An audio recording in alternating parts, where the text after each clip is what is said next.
soccer field. We needed 30 more feet to make it a football field. We used that material to expand the soccer field to take football. We used it also, and the contractor gave us good material for the bleacher area in front of the press box, in the dairy paving, Mashizik's and Gene Garside, leveled that area for the bleachers. The rest of the material was dumped over where home plate is in the infield of the baseball field. That area was filled in.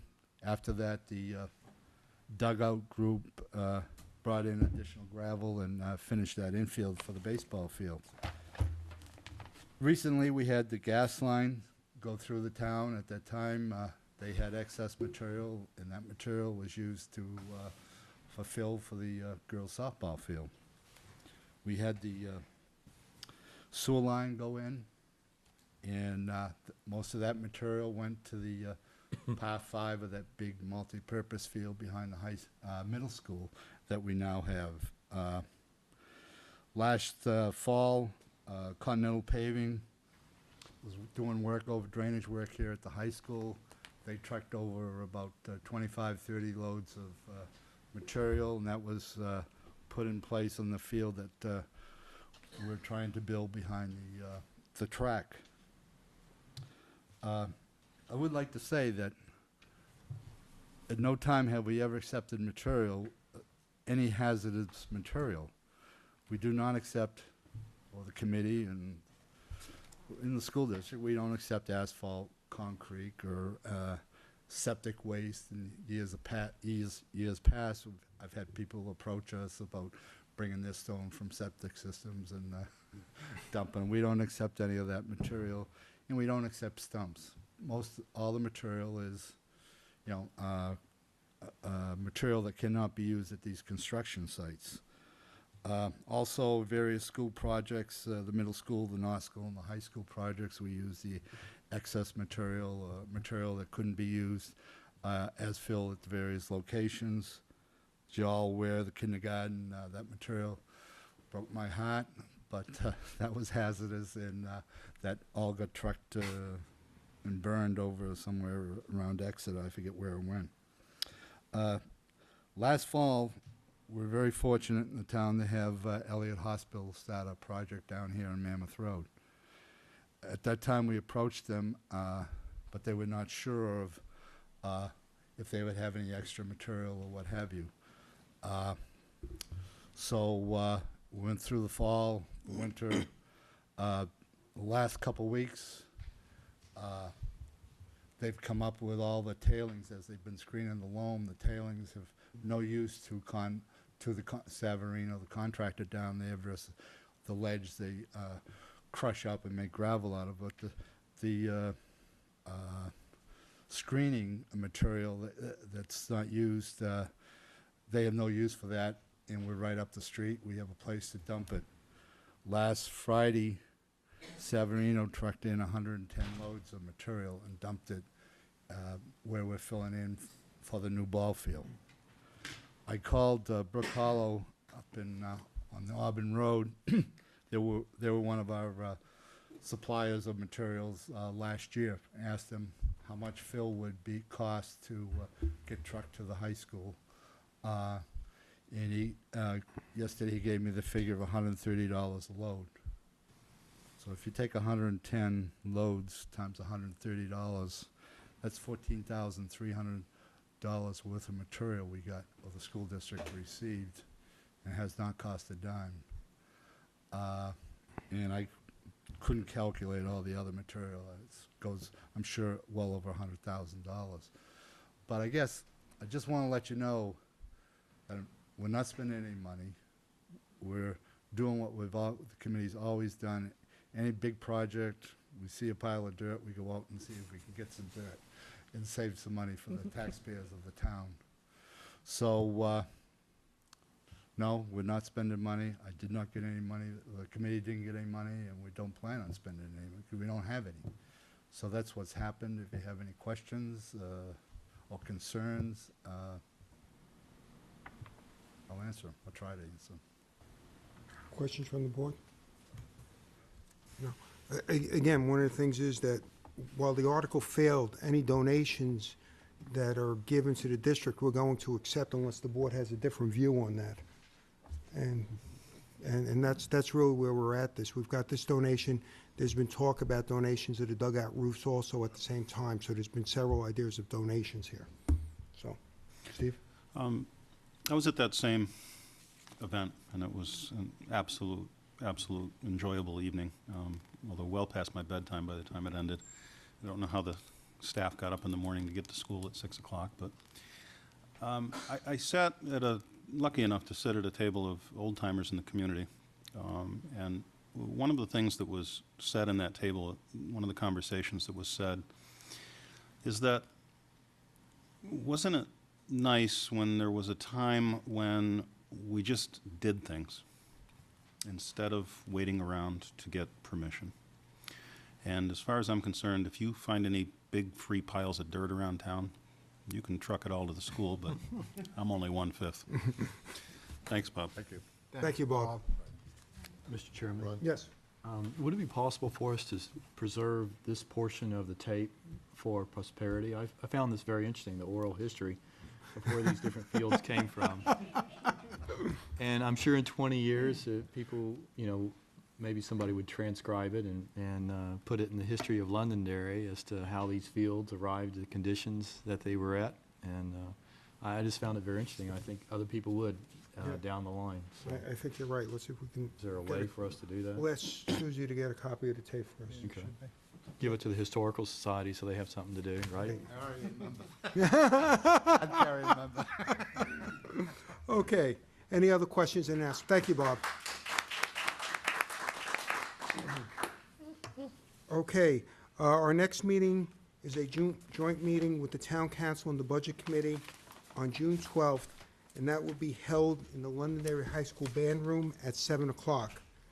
Then on June 19th, we have a school board meeting, our regular meeting here at 7 o'clock, and our following meeting will be on July 24th at 7 o'clock in the town offices. Okay. Have a motion on the consent agenda. So moved. Second? Second. Okay. Just a comment. On here, we have Janet Buell, who's retiring at North School. Janet has been a special curriculum teacher there for as long as I can remember. I've had several of my sons have had her as a special curriculum teacher, and she was just a wonderful person to teach the curriculum, and they gained so much out of it. And her retirement's going to leave a lot to be desired up there. Not that someone couldn't fill it in. She has a zeal for special curriculum up there, and we're going to miss her. And relay our best wishes for her and her writing her books. Okay. Any other discussion? All those in favor say aye. Aye. Opposed? Okay. Committee reports. Student council is over. We had our last meeting yesterday, and it was quite a success. We had a pizza party and an end-of-the-year review. Seniors' last day of classes was today, so they were all quite excited, and they're looking forward to graduation. It's pretty much all that's going on in school, and everyone's looking forward to the end of the year and summer. We can't wait. That about sums it up, huh? Yep. Pretty much it. Pat. Okay, thank you. There are other people who can't wait also. From Matthew Thornton, well, not me, other people. 6 of the 8 fourth grade classes from Matthew Thornton have experienced the new and improved Londonderry Historical Tour. The tours have gone very smoothly, and the students were excited to learn about their hometown, especially the story of Londonderry's very own haunted house.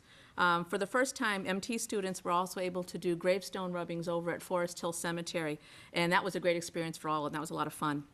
Students and staff paid their respects to former Fire Chief David Hicks on Thursday, May 31st.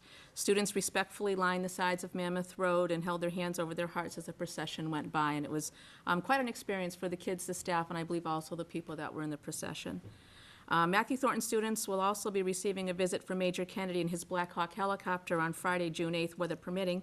Major Kennedy brought his Black Hawk to MT 2 years ago, and it was quite a thrill for the students, so I'm sure it'll be the same. He was able to let every child sit in the cockpit, so it was really quite an experience for them. From North School, 5th graders have traveled to Boston yesterday to enjoy a duck tour of the city, and the 4th graders have begun their tours of Londonderry as well. As part of PBIS, the 5th graders have just begun their roles as safety patrol officers. I didn't realize they still did that. That's pretty cool. I guess South School does it as well. Field days are scheduled for next week. The annual Art and Literature Festival will be held on the 12th. 5th grade fun day is the 15th, and Father and Son Night at the Fisher Cats will be held on June 16th. From South School phys ed teacher Rob Larrave is inviting the board to come and check out South School's annual Adventure Days. Each grade has a day to come to the gym and CAF to participate in fun team building and cooperative games.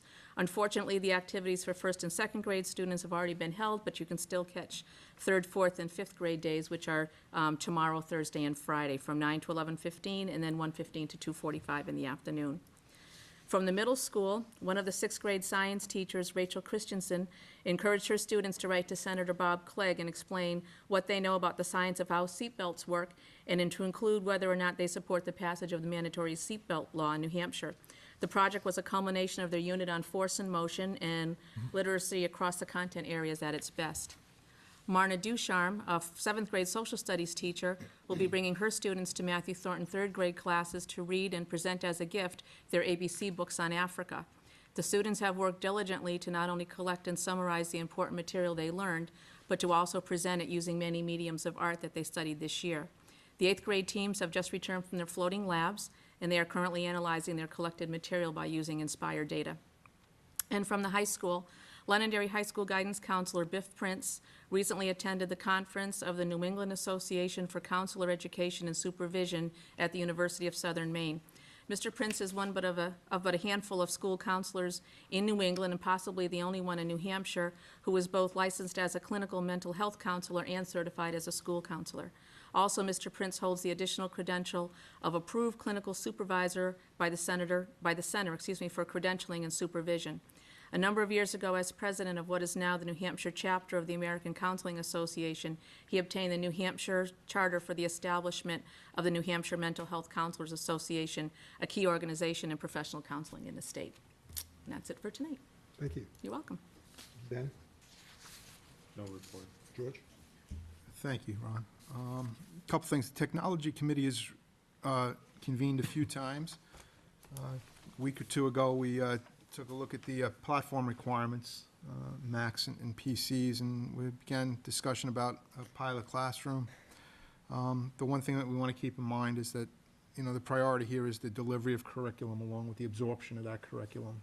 That's the most important thing. That was mentioned again tonight when we started talking about those things just a little bit earlier. In addition, that committee started to look at goals for next year, the upcoming year, and I'm sure Sue will be getting that together and getting it out, so we can take a look at that. The Communications Committee began to talk about the Old Home Day event, the booth that'll be there. I know that there's a middle school contest going on to select a middle school mascot. Sue's trying to get all the mascots there, and I guess they're looking for the Londonderry Lancer, and I know Michael happens to be in the audience. He must be going through school board withdrawal, so if you'd like, they're looking for somebody to wear the Lancer outfit at Old Home Day, and that might just be up your alley. So get in touch with Mr. Elefante.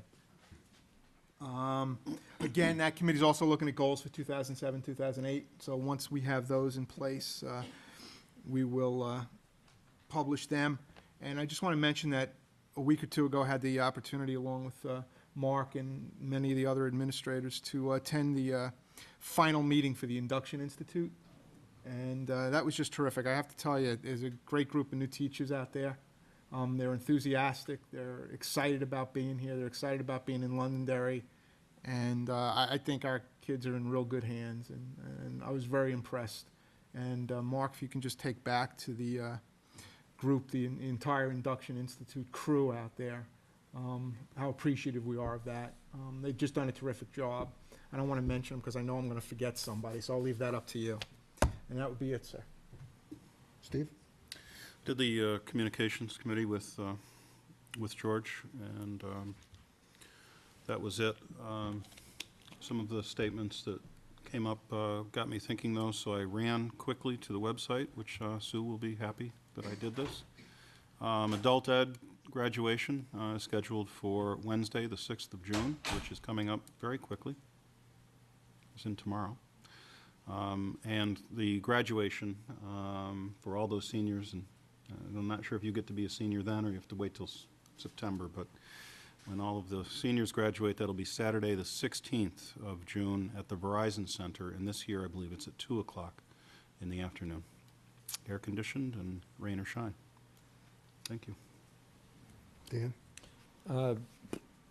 Attended the Budget Committee meeting, and the only item of discussion there was, of note, I guess, is there was still some confusion centered around the board's position on South School, and had we committed to building South School, and I believe Peter was with me, and we clarified that that decision would be for the voters of Londonderry once that's presented to them as a bond.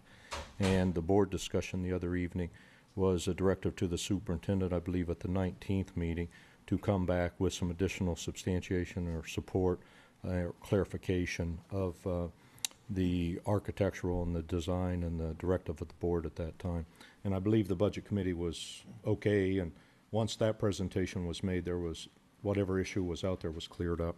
I see Jay nodding his head in the firm. So the other thing I'd like to mention, Mr. Chair, there, back to the meetings, there is an adult ed graduation tomorrow night at 7 o'clock. And we've talked about that quite a bit, but that's still, along with the regular graduation on the 16th, that's still one of the most memorable events that I attend as a board member here. So both graduations are equally important, and I congratulate all graduates this year. So I think it's 6:30 tomorrow night? I think it is 6:30. I Okay. just checked when you said 7. Okay. I think it is 6:30. I correct myself. But that's it for me. Thank you. Okay. Let me get one thing and I'll come to you, Mark. I attended the CIP meeting, and we're just in the process of starting the CIP process for the town and the school district. John Farrell is the chairman of that. Requests have gone out to all the department heads in the school district for any additional information and of projects. And over the period of time, that'll come in, and we'll do a rating process on the projects and put together a spreadsheet, and that'll be presented to the town planning committee in early October, I believe it is. So that's the so that'll be taking place there. Went to the town council meeting a couple of weeks ago. Nothing really that affected the school district. A lot of information that occurred there. That was a meeting where a lot of resignations took place. So that was the other thing, and I was at the technology committee meeting with George there. And I'm looking forward to seeing what the goals and objectives are for next year. Okay, Mark. Just a couple of announcements for the board and audience. A couple weeks ago, just prior to Memorial Day weekend, the elementary schools, we hosted the core reading parent information night. It was a very warm and sunny evening. We had 14 parents who showed up. We did have John Bolio tape it, so it will run on Leo 21 this fall. So those who attended, it was very informative. The second announcement, on June 8th, all of the schools will be releasing to parents the Iowa results that we just recently received in the district. So those will go out on Friday. That's it. Will that be in the mail? That will go out in the mail on Friday. Okay. Thank you. Okay, seeing no other items on the committee reports, Mark, would you like to start on the grade 1 through 3 math common assessments? No, you will? Okay. Taking over again. Do you know she parked in the superintendent's slot? I'm moving. When things start flinging, I'm moving over this way. Isn't he coming later? I moved out of his.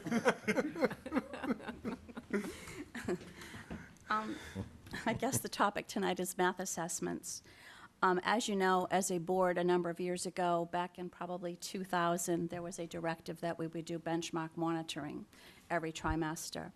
And it got to a point where we were submitting reports to Mark that said 99% of the teachers are teaching 99% of the curriculum, 99% of the time.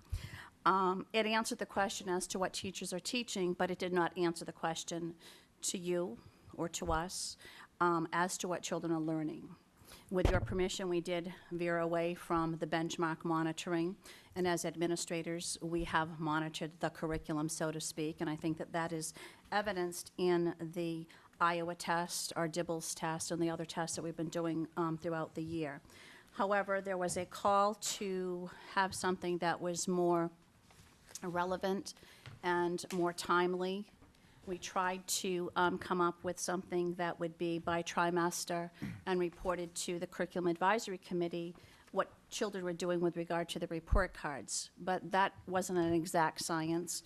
So in math, we put together a committee of 2 teachers from each of the grade levels for 1, 2, 3 across the district to come up with trimester math tests. The math tests have been developed based upon our benchmarks, based upon the curriculum that has been already defined at each one of the trimesters. And the assessments do address the 6 areas in math. What these teachers did, and they have met tirelessly, and they're still in the stages of developing them, they have created trimester tests based upon those guidelines, and every one of those tests has a number of questions addressing the 6 areas. They've come up with a rubric that says the child must meet X amount of, in other words, if there's, say, 12 questions, of the 12, there may be 2 questions that would exceed the expectations of this part of the trimester. So they have developed a rubric for the teachers so that they can reflect upon whether or not the child has exceeded, met, or has not met our expectations. We anticipate that the teacher will be able, they've developed a sheet so that every child has a sheet that tells what they're doing in all of the areas. That sheet will then be turned over to the administration so we can report to Mark. For example, at North School, if we have 125 third graders taking the test, I will be able to tell Mark in each one of those 6 areas on math where my students are scoring. And then Mark can take that same data from the 3 schools and report it out to tell you as a district how we're doing in those areas. This will also help us, even though the math program it does spiral, it will enable the teachers to target areas that their children may need some more strengthening in. It'll give you the information that I think that you're looking for, not only what are we teaching, but how are our children doing. Any questions? Questions from the board? I'm sorry, go ahead, Dan. No, I'll defer. Go ahead, no. I have a couple questions, Mary. Can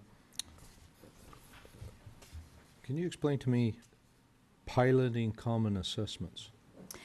Piloting the common assessments means that we developed this test, and what the directive was right now, only because we're just getting to finishing those, we've asked that the teachers that developed those tests administer those tests right now. The other teachers at the grade level, and many of our teachers are doing it even though they're not mandated to do it, they've asked if they could also pilot the test. And the reason for piloting, Dan, is so that the teachers can say, okay, we were a little bit rigorous here, we had too many questions in this area. They may come back and say, you know, this test was so long, it's taken us, you know, a week to correct it. They may come back and say, well, it's taken a long time to administer the test. So that's why we call it a pilot. So we should be through the piloting phase by the 3rd trimester? I would say that based upon what we're doing right now, we're going to meet again this summer, those same teachers, and they're going to gather their data that they found from their different schools and hopefully come up to the middle so that by the 1st trimester in November of '07, that we'll be ready to have everyone on board doing it. We haven't done it at 4th and 5th grade.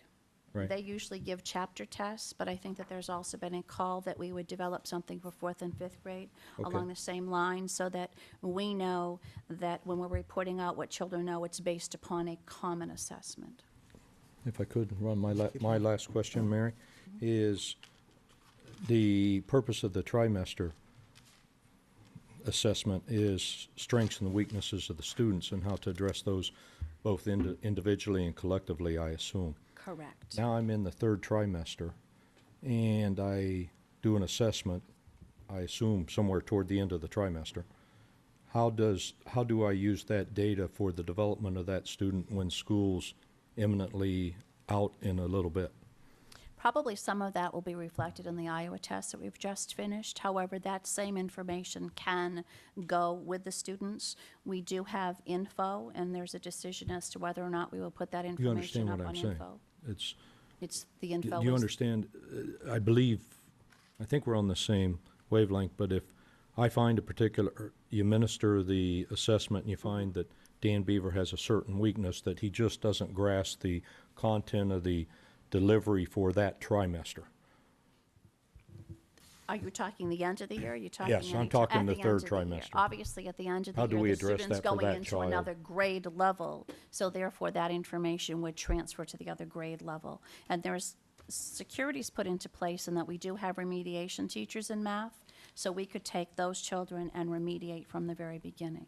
Or certainly, because in the beginning of the year, there's also a spiraling effect to the previous year, so we'd be able to touch upon some of those. I guess- And just developmentally, Dan, there are some kids that aren't going to meet exactly that benchmark, especially in the lower Sure. grades. I guess this is only yet another assessment tool. Exactly. And I've sat here long and said that the best assessment's the individual classroom teacher, so they'd certainly know if Dan Beaver's lagging in that particular facet of the math curriculum.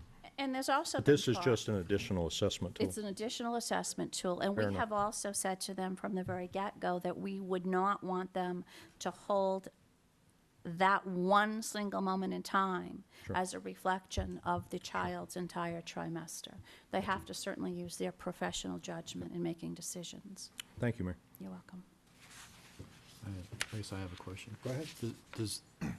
Sorry, Mary. Does this presentation stand on its own, or is it to be read in conjunction with the next one, the monitoring of curriculum status report? It actually not really flows sure into about that, that Ben. part, Ben. It really does. Yeah, because I had a question regarding the results, and again, especially the last one, if this stands on its own, and correct me, but the last result was, will demonstrate to the school board and public not only what is taught during the course of the year, but will also show academic growth. And I guess my concern has always been with respect to that we're teaching what we expect to have taught. And I guess I did have the expectation before that the report would be that we are teaching 99% of the material, because the concern has always been, and there have been instances in the past where we did not teach 99% of the material. Correct. So, to the extent that this stands by itself, I'm just curious as to what in this report demonstrates to the school board what has been taught. I mean, that we've taught the curriculum. Well, if you step back from that, the curriculum defines what needs to be taught every trimester. So based upon the trimester, the teachers do have, and they're published on the website, what needs to be taught, for example, in math, saying during trimester 1. And what needs to be taught are those 6 areas. And under those 6 areas that have been defined as numbers and operations, geometry and measurements, there are certain skills that come every trimester. So if the teacher is teaching those skills, the only way the child is going to demonstrate proficiency at the end of the trimester in the trimester test is if the teacher has obviously taught them. And that, in my mind, that's always where the road is forked, because you could have an instance where the material is taught and the student picks it up and does well in the assessment. Or the second instance where the material is taught and the student doesn't understand it and does not do well in the assessments, in which case the assessments are no indication that the curriculum has not been taught, simply that the material is not being picked up by the students. And I base that in part on the fact that even in my own experience, I think the innate ability of classes varies from year to year. Some classes, one class we had, I believe, 5 national merit finalists, and as a rule, it was a high excelling academic class. The next year, the results were not nearly as well. But still, we're teaching the same material every year. So I think that, in my mind at least, that was a constant. The variable was the fact that the innate ability of the students was different. So to hold, and this is my concern, and it has always been, on one hand, to hold an assessment as the absolute indicator of whether or not the material has been taught doesn't seem to me to be the correct way to go. So are you saying that we should go back to benchmarking I'm and just having? bringing up the issue. No, I'm just bringing up, that's the concern. If I were a teacher in a classroom and had taught the material, one year my students did extremely well on the test. The next year my students did not do as well on the test. I don't know how you could argue that the material wasn't taught. I mean, that's, Ben, That's where this leads. if I may comment, I think what we're also trying to show here is growth over the 3 trimesters. So, you know, you'll see, I think, in the reporting of these common assessments, you know, students will start, you know, they'll be all over the place in the first trimester, but as we go through the year, since the math curriculum, the Scott Forsman program, spirals, you should see that growth throughout the year. So you're going to see the highest performing students perform at an even higher rate. The lowest performing students, you're going to see growth through the 3 trimesters. So that's, again, that's, as Barry said, that's one snapshot, the common assessment. We do use a variety of other tools to gauge how our students are performing. Mary, wouldn't you see if a class that would not have, let's say, one of the items like statistics and probability as you go through the scores and look at the questions, a significant number of incorrect or wrong answers on that to show, in reverse by what you get on the test results, if they taught, I would think, math, facts, and numbers and operations, you would have some sort of curve on that. If you didn't teach something, that curve would be shown lower. So you can pick up that the fact is that there's something different in that classroom that it was not taught. The idea is that the answers, the grades, or the answers to the questions would be lower. If I, in my thought. No, I process. think that you're absolutely right. But I also think that there is a confidence level that we have as administrators that our teachers are teaching what they're supposed to be teaching. They have their toolkit, they have their guidelines, they're teaching it. And that's what the benchmarking was simply telling us and telling you, is that the teachers are teaching it. And we felt that there was a call for, I don't just want to know what they're teaching, I want to know what children are learning. And I think that this helps to answer that call. And you know, it's not to say that we have to, that we're going to relax what we're doing with regard to knowing what our teachers are teaching, but I really do believe that the teachers are teaching what is set forth in front of them. How would you pick up, and we've had instances that something is not being taught, or a chapter or a couple of chapters. You know, you have your walkthroughs, you have your conversations. If you go into different classes, you know what's going on. You can look in a teacher's plan book to see what's being taught relative to the curriculum. There are many ways to do that. And report card grades just weren't the answer, as you know, alluded to when we had Curriculum Advisory Committee, that a report card grade is based on many things. And yes, it does tell us something, but we were looking for something more specific. So that's how we answered the call from Curriculum Advisory Committee, the C3. Okay. Any other comments on this? Seeing none, okay. Thank you very much. We can move quickly before Nate comes here. Okay, Mark, you want to? Okay. The second piece, which is really an extension of the math piece that Mary outlined, is basically where we left off last fall.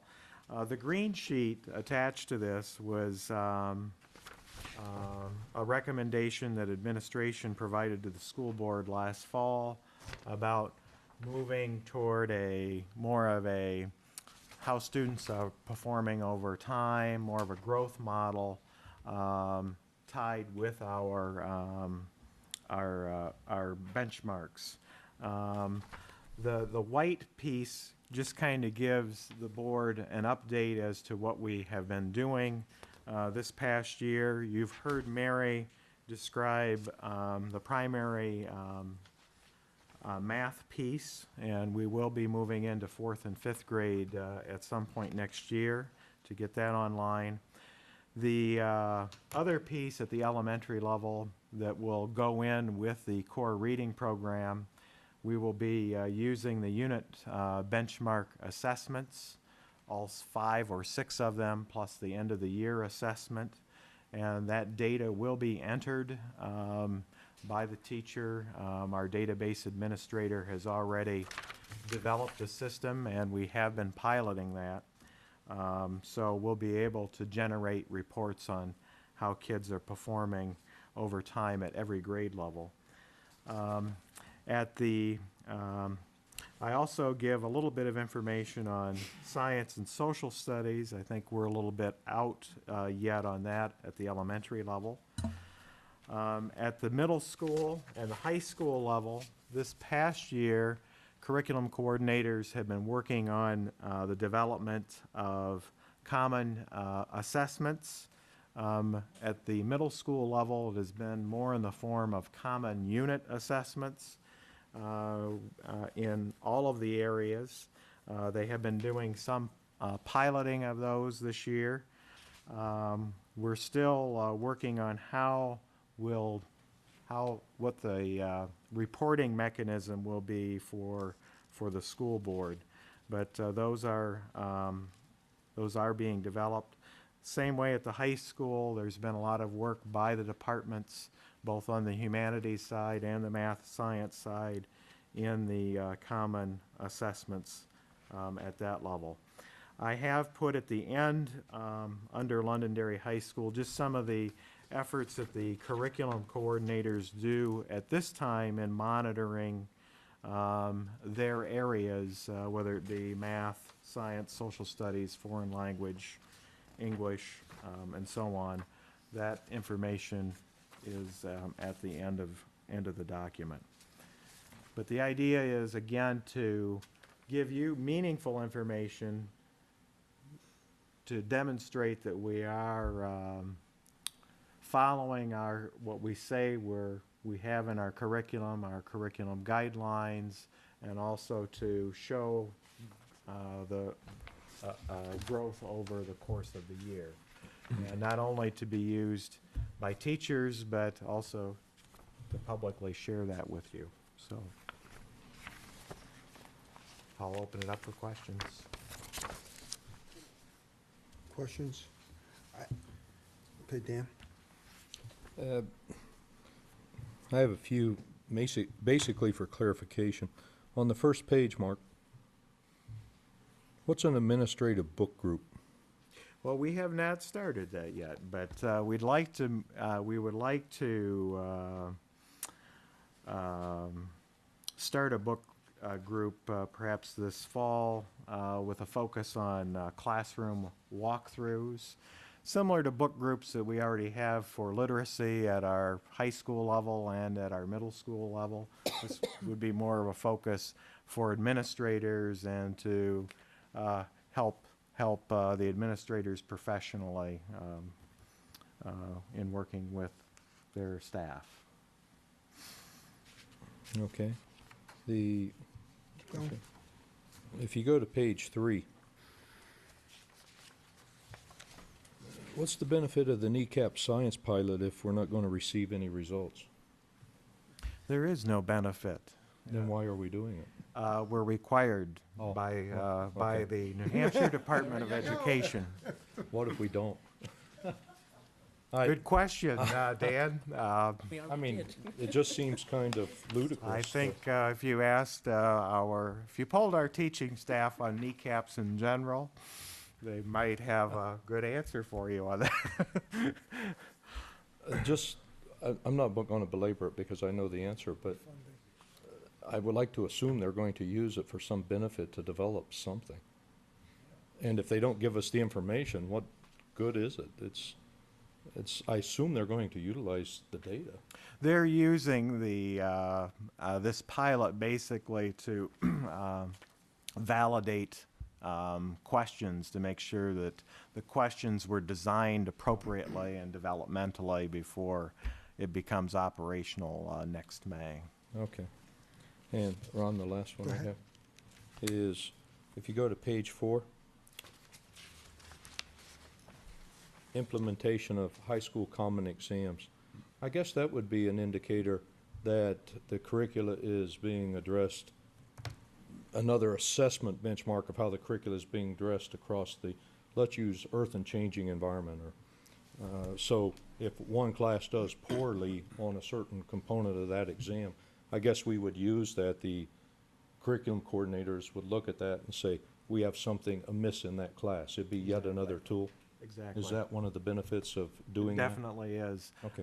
And Jim can probably speak on this, but the curriculum coordinators now, you know, they go through and they look at the semester exams, the finals, and Right. all of the courses. They look at grades in the courses, and I'm sure Jim can add to that. Actually, this is probably one of the biggest steps I think we've taken. A couple of years ago, and I'll just pick the subject even though it may not have been the subject, but you can be an Algebra 1 teacher teaching Algebra 1, and then we can have another Algebra 1 teacher teaching Algebra 1, and when they take the semester exam, they were made up by those teachers individually, so it didn't mean that the exams were the same. I could be taking a different exam than you can take. Sure. Now what we've done across the board, and we're still developing, and especially in the English because the curriculum has changed, every Algebra 1 kid takes the same final exam. And the department or the Algebra 1 teachers make up the exam together based on the benchmarks of Algebra 1 and the curriculum of Algebra 1. So this way, when the results come back, now, that doesn't mean if my class is scoring lower than your class, I mean, there are variables in there. I could Right. have a group of kids, but we could look at what areas these kids didn't get. One thing that it does ensure is that the teachers are teaching the same material because the end product has to be the same. Now, how they teach it could be their own style, but by the end of the final, when the final exam comes at the end of first semester, all the teachers know they have to have at least taught all these things because those things are going to be part of the final exam. And that's now across the board. We can look at exams and do an evaluation of, you know, we had this many A's, this many B's, or the average grade was this, and from an administrative and a curriculum coordinator standpoint, it really helps us monitor what's been taught, what's been learned, and teachers who may need some assistance to make sure that certain areas are covered, and even kids who may need some assistance. So it's been a great thing, and I would think we're probably going to be about 100% there by the next time we give final exams in January. In just about all the subjects. Some of the departments were there even before we started this. Foreign language is a perfect example. They always had common final exams. Thank you. That's it for me. Ben? Thank you. On this report, I find the most important section, the bottom section of page 1 and the top section of page 2. I've always had difficulty in my mind holding teachers accountable based on assessments because there's the variable that you cannot control, which is the ability of the students. However, I've always thought that administrators were accountable because it would be their responsibility to ensure that the curriculum is taught in the classroom. And if assessments is the route the board had determined to try to pursue that, that's fine. But personally for myself, I found that these, 6 items, 7 items, are the core of ensuring that the curriculum is being delivered in the classroom. Because it's administration following up with the teachers, evaluating, hands-on, learning what's going on in the classroom. And that being said, and I understand these are policies that we're currently following now, are you in a position, and the school year is essentially over, are you in a position to represent to the board that we have substantially covered all of the curriculum over the last year across the board, classes, and within each grade level? I can, based on assessment data, our DIBELs, our Iowas, the common assessments we have in place, you know, I can demonstrate to the board up and down, you know, that we've made growth across from kindergarten all the way up to high school. I can demonstrate that emphatically. And that's important, and it's essential, and certainly required. But the question is, in each classroom, did we teach the curriculum that we had laid out to be taught during the course of the year? Did we cover substantially all the curriculum in each class? I mean, are we doing enough from the procedures that we're following here? Not the assessment, Right. because assessments can be up or down. That's why we use a variety of Right. them to get. But it's these, it would appear to me to be these hands-on administration type assessments, where you're evaluating what the teacher is teaching, you're appearing in the classroom, you're looking at what they are doing in the classroom on a day-to-day basis. Is it sufficient for you to say that, yes, regardless of what the assessments say, you know, students may have picked the material up, may not have picked the material up, are you comfortable in saying that we did teach the curriculum this year that we represented that we were going to teach across the board? I don't think there's any administrator that's sitting in this boardroom this evening that would, I think they would say, yes, we have indeed covered the curriculum. From the high school, there's 4 high school assistant principals, 2 curriculum coordinators, Jim, Mike, even myself. We go into the classrooms, both informally and formally. I believe Andy and his administrative team, as well as our elementary principals this evening, we're frequently in the classroom, and I'm even frequently in the classroom seeing what's going on. When formal observations and evaluations are turned into this office, I read them, Brian reads them, Nate reads them, and we call administrators on, you know, if we have questions. So there's a lot of checks I believe we have in place that ensures that we're delivering the curriculum consistently, both vertically and horizontally across all of the grade levels in Londonderry. I don't have a counterexample. I'm not going to spring any surprises on you. So it's not one of those situations. Yeah, So you're saying yes. I'm saying yes. Thank you. I guess, let me ask the question a little bit differently. I'll look at the elementary teachers, principals, and assistant principals. I guess the question I'm asking is, we have the toolkits. It has scope and sequence. How do you verify that the scope and sequence by the end of the year has been taught? That's really the question I think we're asking here. You have a guideline in scope and sequence in the toolkits. Okay, how do you ensure, I know I have the test here and I look at the test, but how do you tell the board that the scope and sequence of the math program, the science program, the English program, and the history program been taught? The benchmarks, I'll be honest, weren't working for me because it depends on how you interpreted the benchmarks. If I mentioned something, I touched on it, so I checked it off. So scope and sequence to me is a real live document that says that I've gotten through everything that we have put together. So I guess I'm asking you guys the first shot at that.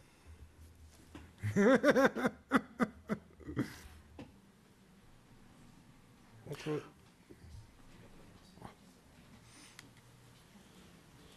One thing that's part of the toolkit and part of the benchmarks is the trimester guidelines. Each student report card is based on the trimester guidelines. That means what the student should know and learn by the end of a certain trimester. So the report card tells you whether the students have learned the material. but not to be argumentative, if there were 6 chapters in history and the teacher only taught 3 chapters and tested on 3 chapters and the students did well, what about the other 3 chapters? The report card wouldn't show me that they missed those 3 chapters. But it would show you that they attained the concepts that Of that the first- content was used for.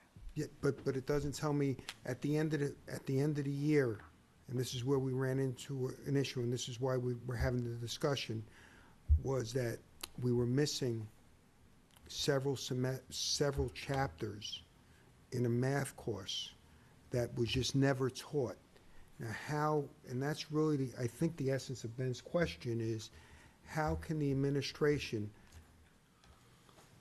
tell the board that the scope and sequence of all the courses we have been taught? They may be a little slow here, but by the end of the year, we should have everything at a specific point. That's the question that I think the board just wants to make sure we understand what you're doing here.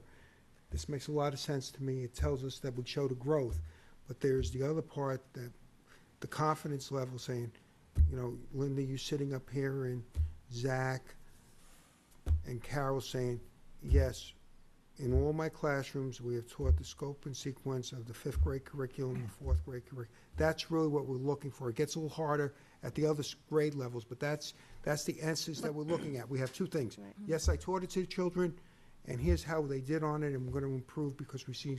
There will be variation year to year depending on the makeup of each classroom.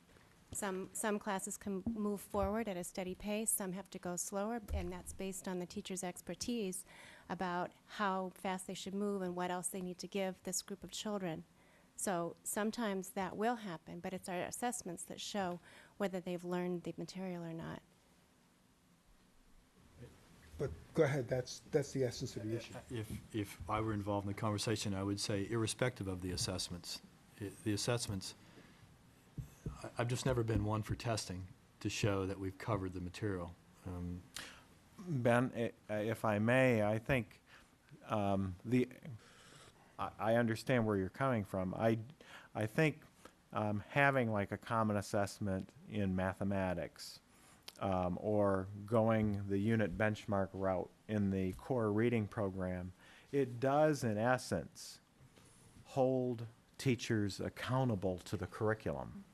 I mean, there's no getting away from, they're going to have to get these kids to a certain level in order for them to be successful, in order for you as a board member to see growth over the course of the year in reading or in math. So I think while I know where you're coming from on the assessments, it does in essence hold teachers accountable, and it holds us accountable as well, in addition to the observation and the evaluation and one-on-one with teachers. Okay, thank you.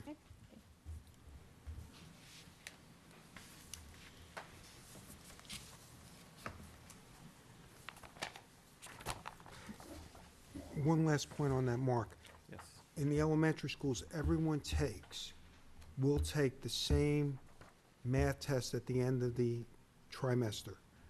Everyone takes the same chapter test. So if there's 15 chapters, everyone should have 15 tests at the end. Do we monitor that, make sure that everyone has the same amount of tests?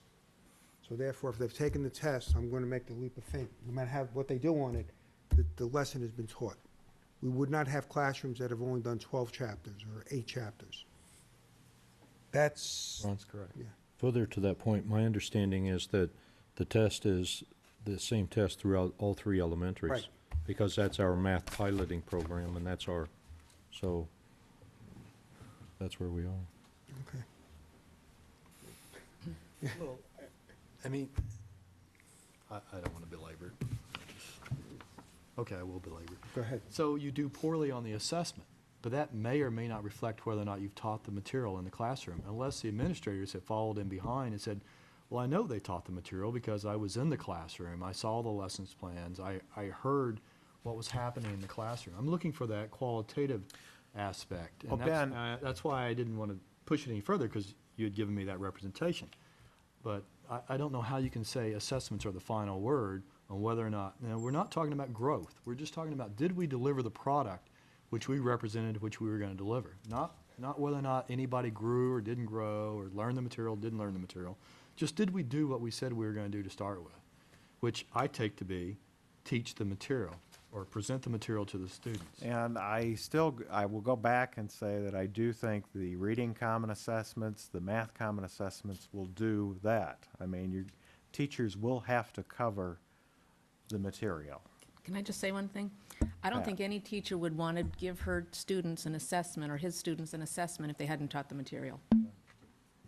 I wouldn't. But the concern is always that eventually, at some point, you're going to get a class, you can teach the material, and they're not going to do well on the assessment. This is true. And you're put in the uncomfortable position of trying to defend yourself by saying, I did teach this material, I really did. And if no one has visited your classroom, if no one has looked at your lesson plan, what evidence do you have, what support do you have to show that you taught the material? And that, I do think that we have enough visits within the Okay. classrooms Let's- that the administration knows what's going on. Maybe not, they're not there every single day for every single lesson, they're just physically not able to do that. But they're in the building and throughout the classrooms enough times to realize that there is progress being made and the curriculum is being covered. and that's what I've been trying to draw out. Yeah. It does give an opportunity for teachers then, where they see the 5 or 6 students not getting it in numbers and operation. Gives them additional information to go back and reteach to make sure that kids grow in the next round. I was really hoping to draw you into this. I was going to ask questions, but the protocol doesn't typically allow that. But now that we've drawn you in, Okay? the visits to the classroom, the administrators visit the classrooms, the curriculum coordinators visit the classrooms, assistant principals, and so on. Is it once a month, once a trimester, Oh, it's more frequent than that. once a week? On some occasions, it's probably more than once a week. If they visit and they visit again within the next few days, doesn't mean anything to you? No? They like my room? So- No, I don't, I think if there was an issue and the administration felt that the teacher was not doing his or her job, then by coming into the classroom maybe more frequently, or also pulling that teacher aside and discussing what they happen to see, I think would then solve any problems or issues that may arise. When- No, when they they- can come into my room every day, that's fine.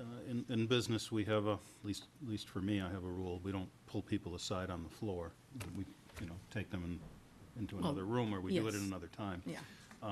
So when they discuss it with you, it's in the teacher's lounge or somewhere else in No, the I'd be building? in a private place, probably in the office or in the classroom when the students weren't there. We need to see you. We'd like to talk to you.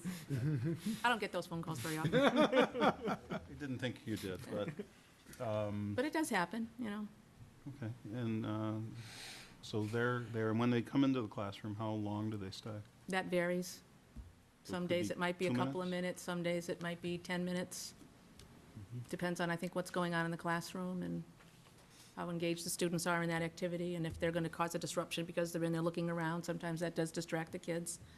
So they're able to read that situation. The forms that we used to hear about that were 99%, was the checkoffs, this was covered and all that. How much time was spent on those? To actually check off the sheets? I don't know, it doesn't take very long to do that. If you know what you've taught during the trimester, it's not a lengthy process. Okay. You could do it in, 10 minutes or whatever. There are certain areas you will not have to deal with in this first trimester, because that material would definitely deal with second and third trimester. So it kind of just, once you've done the first trimester, some of those things you touch on every trimester, and other things would be specific to a certain time frame. So it was not labor-intensive for the teacher. Okay, thanks. Any more discussion? Okay, seeing none. Mark, you want to go on to the curriculum council? The May enrollment update, I'll just kind of walk through. How about the report on curriculum coordination Oh. council, C3? I was jumping the gun here. Sorry about that. Put them in a position of power. Yeah, there you go. I'm sorry. I apologize. Trying to Ron. expedite the, I apologize. he's not covering all the benchmarks there. I'm not. There you go. Okay, The administrators caught them, though. that's it. Yeah, they caught him. Okay. The C3 report. This report covers the months of January through May, our May 9th meeting.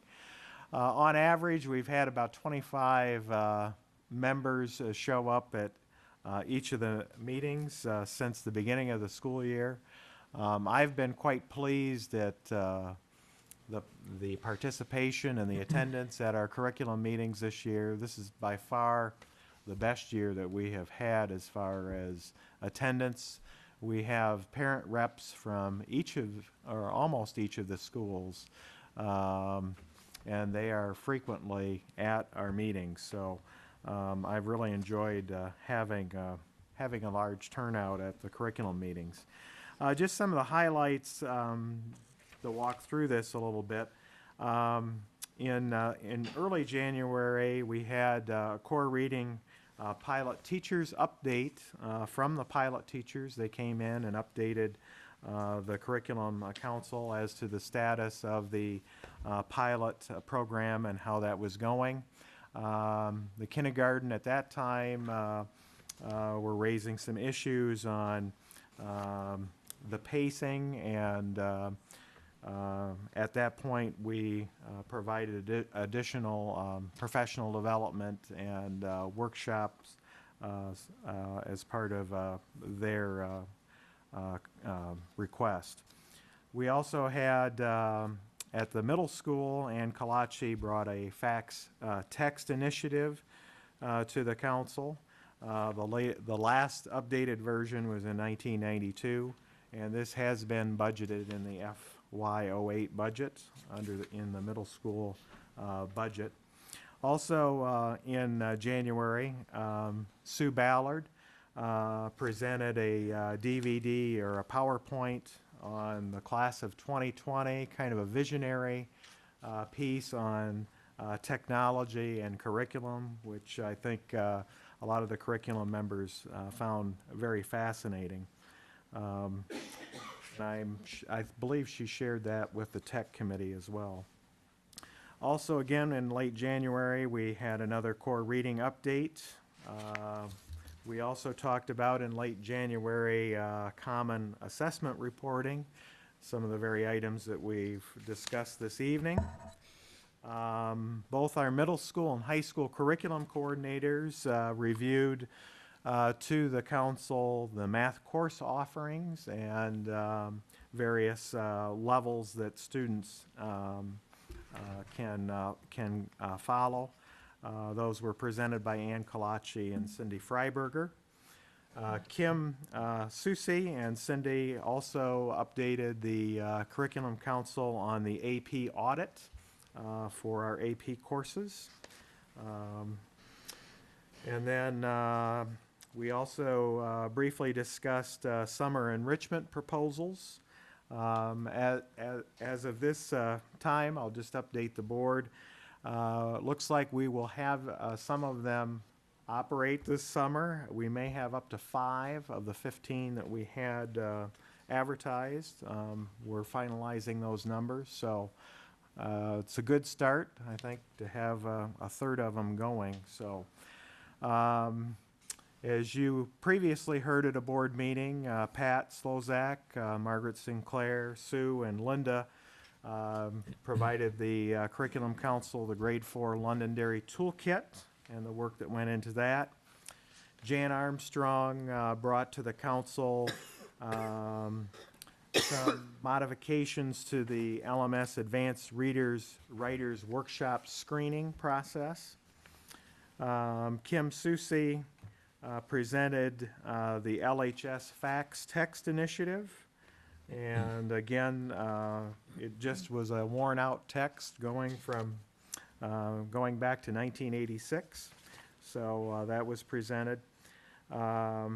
Also in the springtime, we provided the Curriculum Council the rollout and implementation plans for the Scott Forsman Reading Program. Coming up on June 20th, the elementary teachers will be going through their first training by the Scott Forsman consultants. We also did get, for the board members' information, because we did all of our ordering online, we made some additional savings on the purchase of the core reading program. Instead of 6% shipping, we went to 2% shipping costs. So thought that was a good piece. We also went over some assessment information. We shared the core reading pilot results on Unit 3 from our pilot teachers from grades 1 through 5. We also shared the kneecap results from fall. We also shared the mid-winter Dibbles results and the 6 traits writing results. And then lastly, in the last meeting in May, the middle school teachers and Ann Kalachi updated the Curriculum Council on the work of science revisions in the curriculum. Cindy Freiberger also presented curriculum work that has taken place this past year at the high school level. She also brought forth pre-calculus and calculus text initiative recommendations, which I believe will be coming at a upcoming board meeting. And that's about it on the highlights. If you have any questions, please let me know. Comments? I have to admit, this year I thought was one of the better years for the C3 Council. There's more members and there was more interactive discussions this year on it, and we had more participation from the membership there, and I think a lot of things came out of that. I think the biggest one was the kindergarten discussion, which was a major discussion on the reading program that we made modifications to, and we were able to get the vendor in who sold the product to us to give additional instructions on how it should be done on a half-year program. So I saw those are valid changes in the program. So looking forward to next year for the C3. Go ahead, Dan. Now, Mark, these aren't, but can we look at number 22 for a minute? Yep.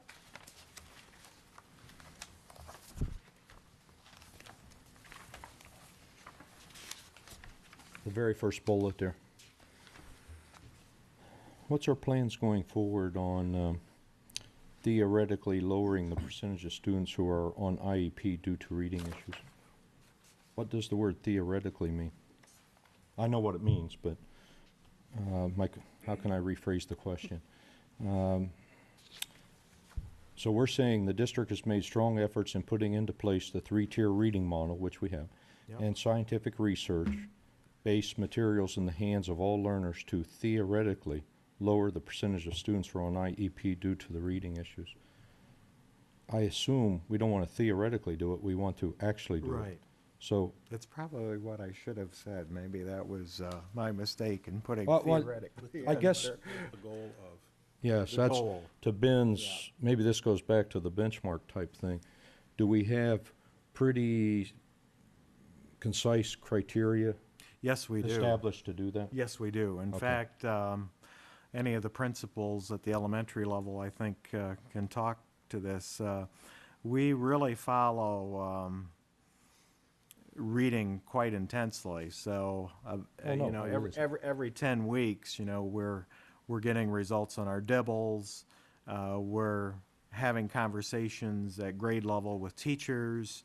I think, well, I know that students are being placed appropriately, getting the services that they need to show growth in reading. I believe that too. So, In the Scott Forsman model that we're adopting or have adopted, is there further edification for this 3-tier model? Actually, the core reading program, the Scott Forsman program, was designed with a 3-tier reading model in mind. So I think we've had earlier presentations by Kelly Sarbaugh and Vicki Stickney where the core program, the guided readers, the My Sidewalks, which is the intervention piece, really ties into the three tiers, Dan. I believe it as well. I just wanted to make sure that we were staying to that. Yes, That's- we are, okay. staying true. Thank you very much, Mark. Thanks, Ron. Any other questions? I was just going to say that this is very good. I mean, not qualified to tell you what curriculum should be in place, it shouldn't be in place, but it's encouraging to know that we have people involved in the district looking at this at all times, and there's always activity related to trying to improve the curriculum and the method of teaching in the school. And as a board member, I'd much rather look at material like this and argue about copiers. Remember that in about 10 minutes. Okay, This is a friendly board. okay. Mark, you want to go on to the May enrollments? Yes, now that we're there. We're there. Okay, just going through some of the information. At LEAP, we had +1 from the previous update. Moose Hill, we had +1. At North School, at grade 1, we had +3. And at grade 4, +1. The other grade levels stayed consistent. At Matthew Thornton, at grade 2, we went down 1, and at grade 4, we went down 1. At South School, we went down 1 at grade 4. At the middle school level, we went down 1 at grade 6, went up 1 at grade 7, and down 4 at grade 4. At the high school level, we were down 2 at grade 9. Sophomores, it was down 1. Juniors, down 2. And at the senior level, it was down 2. And I got an email from Mr. Dolphin at the high school giving me a little more additional information for the board regarding the 9th grade students. We have one student that's currently on medical. One was taken out of attendance, and DCYF has been called on that. At Southmore, the one student has been taken out of attendance, but is technically still here. The student has been placed at Phoenix House, Mr. Dolphin reports. At the junior level, the two students, one went to Brentwood and the other one went to the Job Corps. And our two seniors are both in our adult ed program. Thank you very much. Ron? Good. I'd just like to make a comment, and Jim, this is for, if you could take this back to Mike and your staff. At the high school level many years ago, we would see a number of kids attrition out from junior year into senior year. And sitting here, we would ask, what happened to those students? And the number was, in my mind, substantial. And the answer was, well, they left or they dropped out or wherever they went. I think and I thank the board and the community with the programs that's put in place and with your diligence and the staff's diligence in tracking these students. If you look at the numbers here, they're phenomenal now in retention of these students through, and this is the last report we'll get for this year. So it's imperative to me that the community's made a lot of progress in retention of these students through the programs that we've been able to put into place with adult ed. And if you look at the children in the 8th grade going into the 9th grade as well, we were losing some of those too. Obviously, people move in and out of the district, but we put in the LIFT program and some of the world programs and some of the early intervention programs, and it's really given these children some advantages they haven't had in the past. And we've also changed some of the requirements, like the foreign language. It's a number of things. It's not one single thing, but I think it is worth mentioning that it's the staff up there and the APs and the curriculum and more importantly, the community. And most of the board remembers looking at these numbers in the past. And if you look at it now and look at the retention of these students that's going to be graduating and or at least are still there, I think that says leaps and bounds, Jim. So if you could pass that along to the staff, I greatly appreciate it. Jim, how many students are graduating from the adult program tomorrow night? 29. And I'm going to test your memory. How many graduated in January? 14? 16? 14, 16? You can just So when you look at that, there's a significant number of students, to your point, that have graduated. A good number of those students, some of them are older, but adds to that 378 number that brings it closer to the 393 number. Well, in that run, how many graduated in the last adult ed? 26 or something? We Or? got 14, so it Oh, looks like 14. So we got 43? it's somewhere in the 40-ish range, yeah. So that's a very good number when you add to what we'll graduate on the 16th. That's significantly better than it was 3-4 years ago. So the program is working the way we wanted it to work, that we're giving children the opportunity to get a diploma. Excellent. Okay, Jim, are you up on the adult education grant, or is that you, Mark? Don't jump at it, both of you.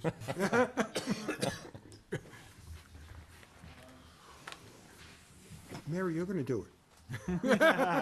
She has to go move her car. That's the next one. This is sort of like when the town votes for to approve the free and reduced lunch. All right, this is really to accept the money. I think it's in the mid-50s total for the adult education program, the program that we've been working very diligently for the last 3 years. Most of the money is in personnel. I think 48,000, which helps, most of it supplements teacher salaries. And then there is some money for supplies, postage. And this is just to accept, as we have in past years, the grant money for adult education. I think probably somebody else can probably correct me if I'm wrong, but I think budget-wise, when you add them all up, and, you know, when we say expensive programs, adult education is not an expensive program for the district. I think it's somewhere around $12,000-$15,000 that we actually pay out of our budget for it, taking consideration of grant money and the cost for the students to enroll and take the courses. So with those numbers you talked about for graduation and the other kids that are regaining credits from the day program, it is money well spent, and the money we get from the state really helps us. Excellent. Steve? There's no, these funds are not additional funds since we passed the legislation to keep the students in school till they're 18. No, not these funds here. Is there any forecast on the amount of funds that the state will additionally provide us now if they pass that rule? Sorry to put you on the spot. No, actually, Jason and I and Mr. Dolphin met with a couple of people from the state last week. They are talking funds, but nowhere have they said how much or how they're going to distribute it at this point in time. Okay. Mr. Superintendent? I'm happy to let the superintendent. Allegedly, there is $2 million in each of the biennium for the dropout prevention. Most of that money is supposed to go to regional centers. So, for instance, Manchester, the expansion of their PASS program to allow students, more students to attend that program, and also additional monies for vocational tuition and transportation. That's where it stands right now. Any further distribution of funds at this point, we're not aware of. So potentially, if we have students that would be going to the Manchester Institute of Technology, our cost could be lower because the state's providing more funding? No. They have a program in Manchester called PASS program, which is a program for at-risk students.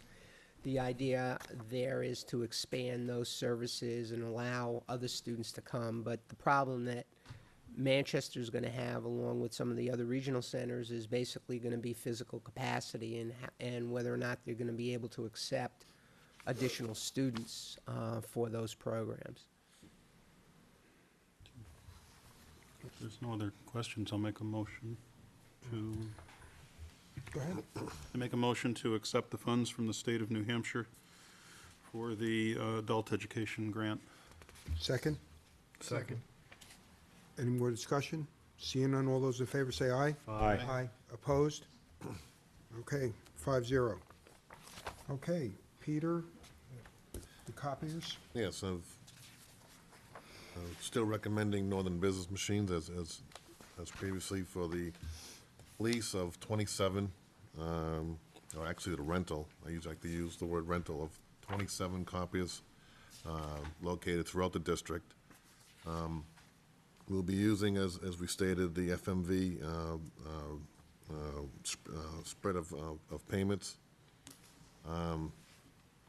whereby at the end of the 3 years, all but 6 are then returned, and we do this process all over again in 3 years.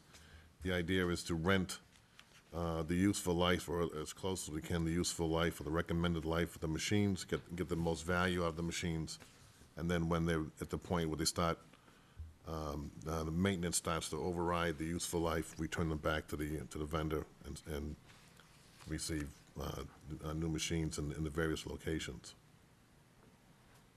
Okay, discussion. Seeing no discussions, can I have a motion to accept the contract?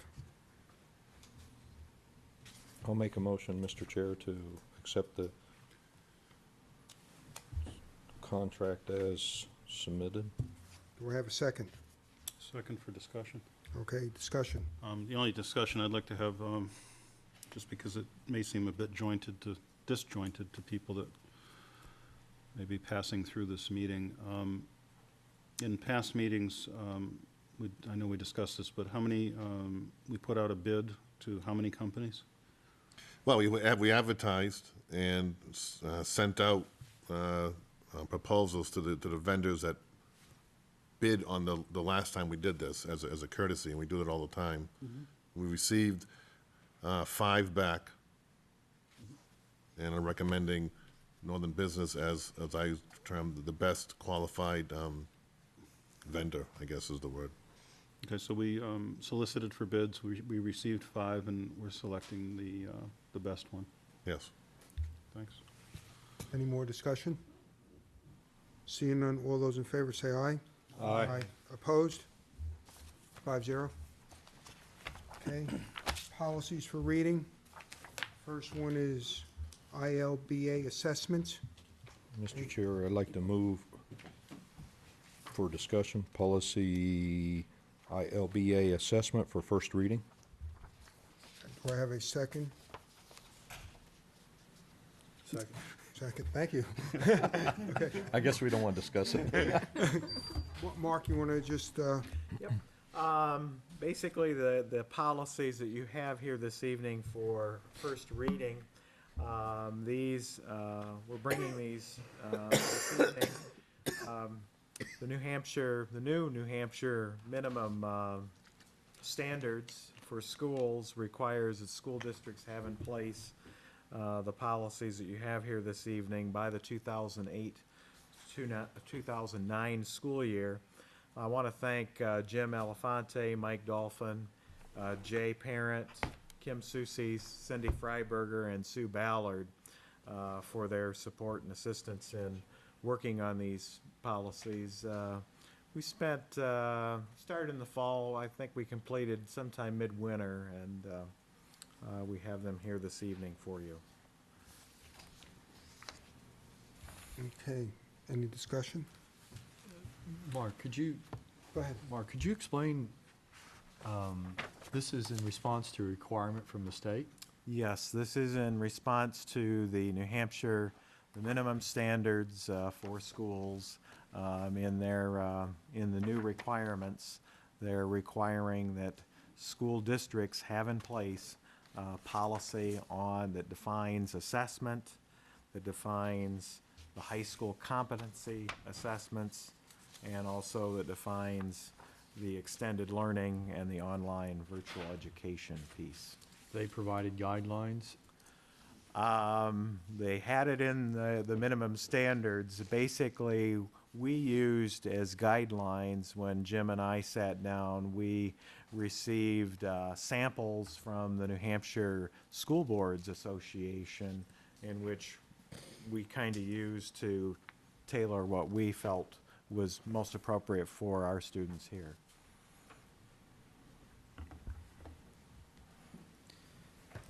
Basically, we've also taken some of the things that we have really been doing well Yep.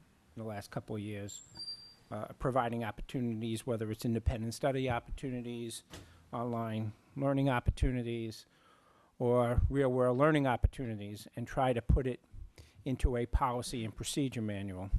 Matter of fact, we have been sort of following these guidelines or policies informally for the last year as students are required and asking for independent studies, outside learning opportunities. And I can comfortably say that having these have been a great help to us because we can always refer back to the policy when we're questioning whether or not we should approve or not approve these opportunities for kids. But this is something that we're required to do, and all school districts are required to do. And we're pretty open to do it in a way that we feel district-wide is appropriate for our district. Nowhere did it say that each district has to do everything the same. Right. So put a lot of effort into trying to adopt these policies, and so we have them on record. Any more discussion on policy ILBA? The first reading, seeing none. All those in favor of adoption for the first reading, say aye. Aye. Aye. Opposed? Okay, that takes care of the first one. Second one is high school competency assessments, ILBAA. Have a motion to bring it to the floor? So moved. Second? Second. Okay, discussion? Have Jim or Mark want to explain this one? This basically defines for the high school kinds or pieces that we would accept as far as competencies in our independent study, internship, online, virtual courses. So it defines what we mean by course level competency, a competency assessment, and mastery. We also talk about course credit and information regarding that, as well as students not being able to test out of any course offered through the high school program of studies for grade or credit. So those are probably some of the key pieces of this policy. Let me ask a question. Does this also cover our night program? Yes, this covers adult ed and all. Later on, you'll see there are different, I don't want to say standards, but requirements for the number of independent studies or the number of things you can do in the adult ed program as compared to the regular ed program based on the credit requirements for each of the programs, 24 credit versus 20 credit. Okay. Any more discussion on policy ILBAA? Seeing none, all those in favor say aye. Aye. Opposed? Thank you. Policy extended learning opportunities, online and virtual education policies, INAA. Can I have a motion to bring it to the floor? So moved. Second? Second. Okay, discussion. You wanna? Well, basically, and I think the main part of this is if you look at the blue sheets, and basically it shows all the independent study or virtual online opportunities, the forms that we use, the approval forms that we use for students to apply and then eventually get accepted and then approved and credited for these outside of the course type of activities. So the blue sheets are really, and this includes student internships, which we've been doing for many, many years at the high school, but now we have it as part of a whole policy and procedure manual. Questions? Jim, on this, I got a couple of questions. Sure.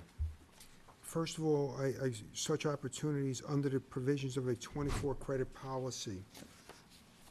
Am I missing, where does the 20 credit policy, why wouldn't this apply to both? Later on, let me see if I find it.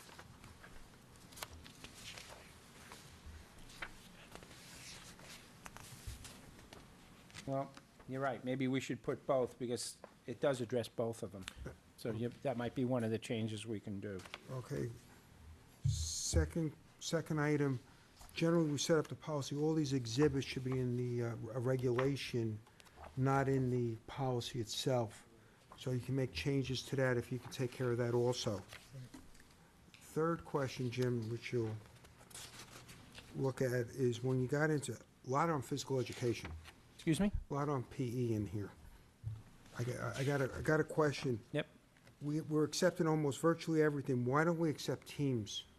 No. Team sports? We don't accept everything. I think we have a form. A student, obviously, and I know this because I'm the final approval in any independent study for PE No, or anything like Yeah, that. but to get, what I'm saying is not that you accept it, but they have Right. the opportunity to present it. Yep. But we specifically exclude teams, which doesn't make sense. You're saying, why can't a kid just be on a baseball team and Right, get you PE have the credit same for it? criteria. We accept gym memberships that they do a certain amount of activities, certain other items. I would think teams, Well, would the be gym what- memberships aren't going to be what's accepted, all right? It'd be What's the ex- accepted is that there's a pre-test and a post-test, and they have to set goals. So they may be able to gain those opportunities, okay, through going to a gym, demonstrating the physical activities that they had done. Understanding the kids who get approved for independent PE are really for two major reasons, okay? These are not kids, any of these are not in lieu of taking your regular courses. It might be for a medical reason. I'll give you a perfect example. We had a freshman this year that halfway through his PE class broke his foot. Could not complete his PE classes. Instead of having him redo his PE freshman class, he was allowed to take an independent study PE through myself and Mr. Dolphin, and through a goal sheet, a pre-test and a post-test, in order to receive that. There are a number of kids who may have some medical disabilities that do not allow them to participate in regular PE classes. And then also, as you know, the state also requires that before you graduate, you have to have a full credit of PE. It's usually a half credit freshman year, half credit sophomore year. The other times that we may allow an independent study PE is for two reasons. One is we find a senior who may have transferred in later on in the school, or we have a senior who's been struggling all along to get the credits, and we find that come senior year, they're about half a credit short in PE. So instead of putting them in a freshman PE class or a sophomore PE class, we may allow them to take a PE credit. And the last one is, we have some students, believe it or not, and a good example of this might be music students, who still, for whatever reason, want to take an 8-period day, right? So, and it's usually, say, sophomore year, because we won't waive both PE credits. So if they demonstrate that they are taking so many academic challenges that maybe later on, so they can't fit PE in their schedule, later on we'll let them take an independent PE class so they can gain that PE credit, half credit, I should say, in order to fulfill the state requirements.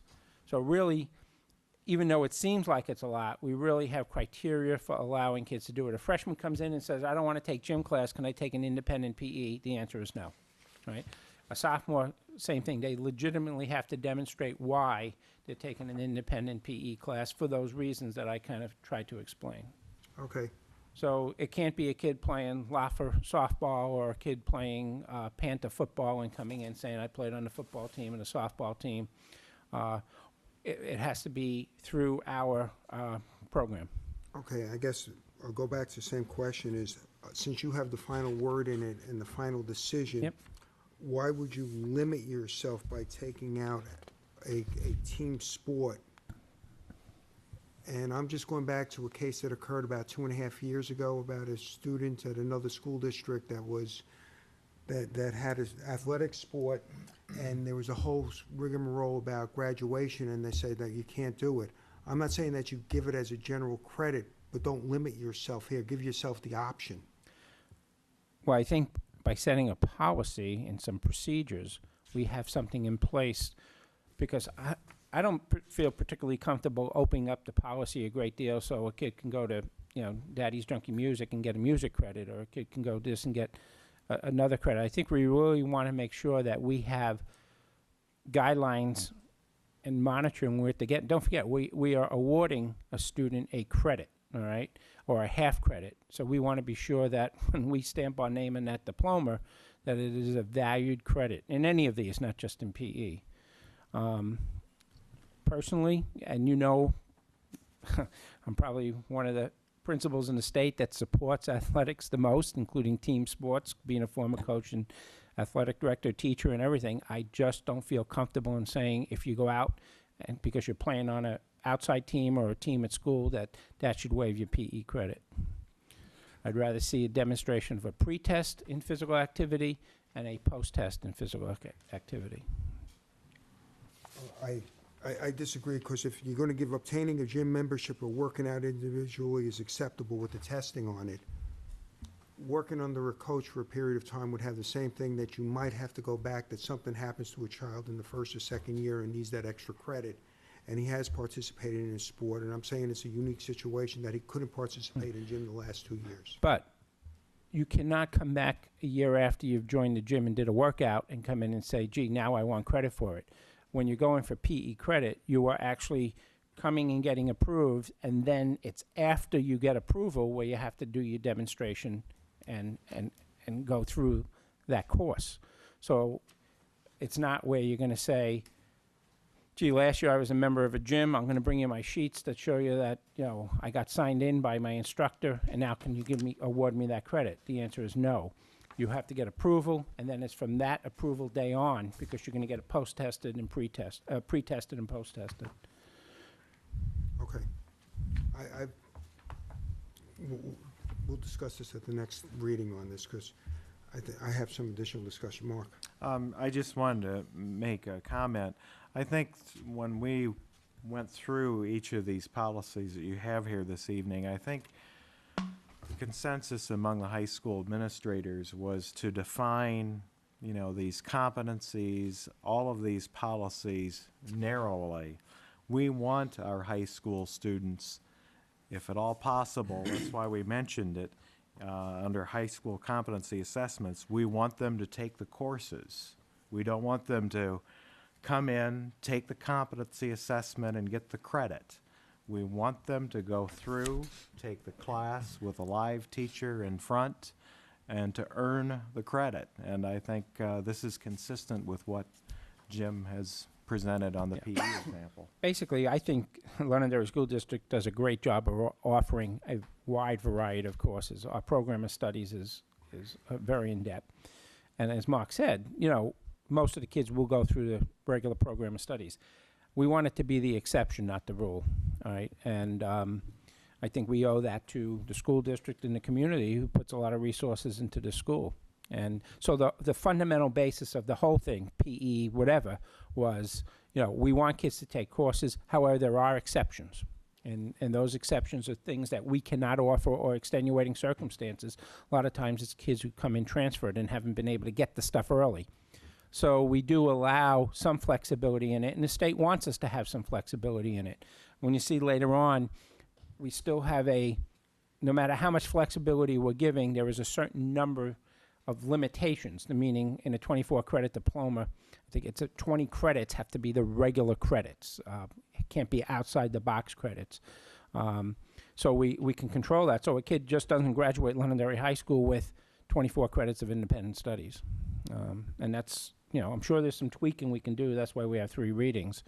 But it was a lot putting this all together, a lot of changes, and we're bringing it in for the first reading now. I'll just, I'd like to counterpoint with Ron on this. I would be in fear of institutionalizing a situation whereby students would see it as an opportunity and a regular occurrence that they could come in from other teams and to then claim credit for that. So I think in addition to Ron's conversations and future readings on this, that I'd like to get a feel on what type of Pandora's box we may open. Right. And that probably the PE one was probably the one that could have been the loosest one, and that's why I, as the principal, and the other ones, we have the guidance director involved with it, and some teachers can set up the independent studies. But I could see that the PE one could have been the one that got wide open, and that's why I had to do the final approval for it. And I can tell you, we don't have kids flowing in and out of the office on a daily basis looking for these independent PE studies, because they know there are certain guidelines to get them, and we're pretty clear with the kids. It's not like I don't feel like changing for gym, so I'm going to do it independently. Again, my point is That's that not- yeah, I all I'm understand. saying is it gives you another option. A school district was sued and lost, the child had it, Right. and that was And that's why, transfer. and that's And- why the state wants us to have policy, because I'm sure that state probably, that school district probably didn't have a policy or procedure. Never- It was an honor student that transferred in that wasn't going to get a diploma because she didn't have a half-accredited gym because her other school didn't have it. It didn't make sense, and that's all I'm saying, is she played on a team sport she had to pick up an extra credit because they had additional credit requirements, and it made sense that it gave the leeway here. You would not have the leeway right now to give that credit, and you would not pass that child because she did not meet that requirement. That's all I'm saying. It's another option in your bag. I'm not saying you give it, but it gives you the option. Okay. Any more discussion? Seeing none, all those in favor say aye. Aye. Opposed? We have policy IIAE students. This is the acceptable use policy. Ron, that policy was put in there as a reference only. Okay. It was in the extended learning opportunity policy, and that was put in there as a reference. Okay, thank you. Sorry about that. It's okay. Okay. Is there any more discussion before we close the meeting? Make a motion, we go into non-public session under RSA 91A3, Section 2A through I. Second. Second. Roll call. I still Ron got it. Campbell. Hi, George Herman. If you're in this room, you're on the air. Thank you very much, Mary. Hi, nice to meet you.